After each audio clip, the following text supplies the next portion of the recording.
இன்னைக்கு Lucknow super giant Rajasthan அணி 2 பேருமே விளையாண்ட மிக முக்கியமான ஆட்டத்தில் லக்னோ சூப்பர் ஜெயிண்ட் அணி ஜெயிச்சிட்டாங்க அப்படின்னு நினச்சிக்கிட்டு இருந்தா ரிஷப் பண்ட் அவர் திடீர்னு திரும்பவும் பார்த்தீங்கன்னா இந்த தொடரில் டக் அவுட் ஆனதால் இப்போ ஜெயிச்ச ஆட்டத்தை இழந்திருக்காங்க Lucknow super giant.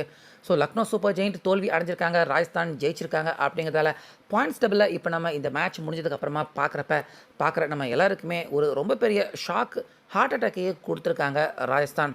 So Rajasthan என்னதான் அவங்க இந்த ஆட்டத்தில் ஜெயிச்சு எல்லாருக்குமே அதிர்ச்சியை பாயிண்ட்ஸ் டேபிளில் கொடுத்துருந்தாலுமே நம்ம சிஎஸ்கே அணிக்கு கூட பாயிண்ட்ஸ் டேபிளில் நல்ல விஷயத்தை செஞ்சுருக்காங்க ராஜஸ்தான். ஸோ இதனால் த்ரில்லராகவும் பரபரப்பாகவும் இந்த ஆட்டம் போனது மட்டும் இல்லாமல் கடைசியாக பாயிண்ட்ஸ் டேபிள்லையுமே நிறைய மாற்றங்கள் நிகழ்ந்திருக்கு. முக்கியமாக நம்ம சிஎஸ்கேவுக்கு தேவையான ஒரு உதவியை இந்த இக்கட்டான நிலைமையில் ராஜஸ்தான் அவங்க செஞ்சு கொடுத்துருக்காங்க.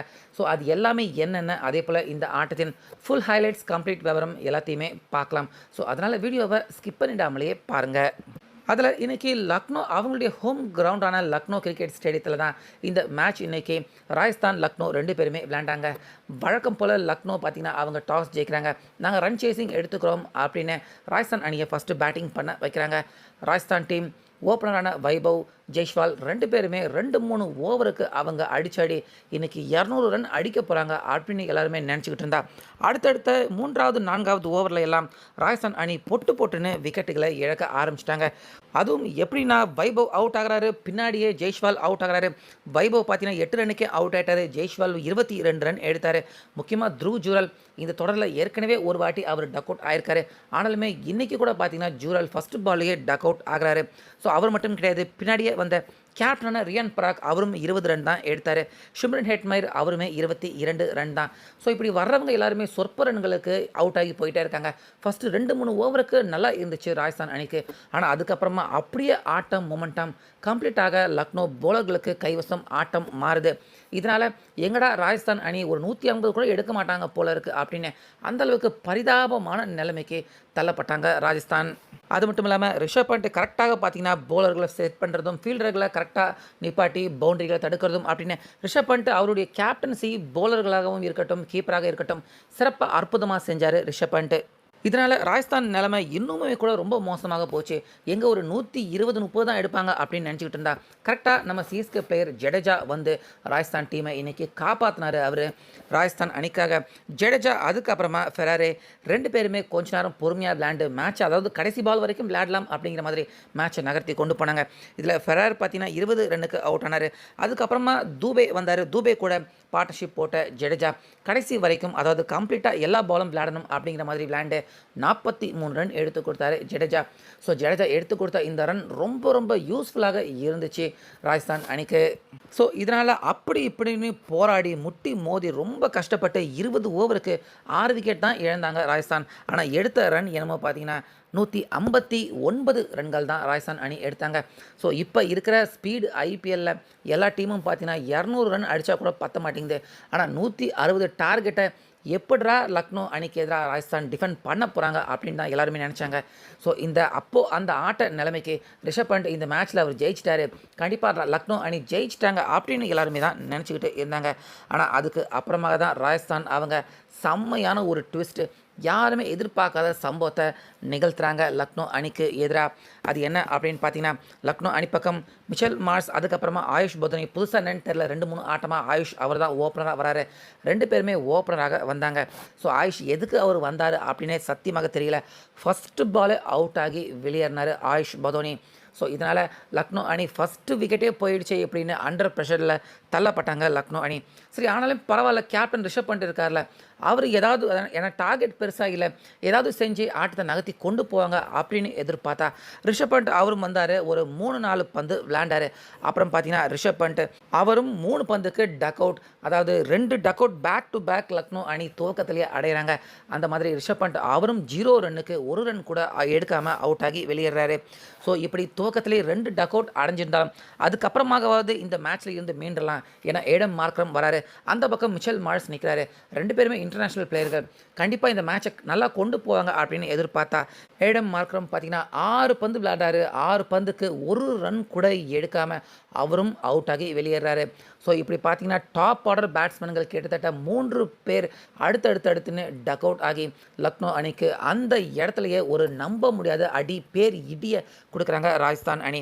ஸோ இதில் இருந்து கஷ்டப்பட்டு மிச்சல் மார்ஸ் அவர் தான் பார்த்தீங்கன்னா மீட்டு எடுக்கிறாரு.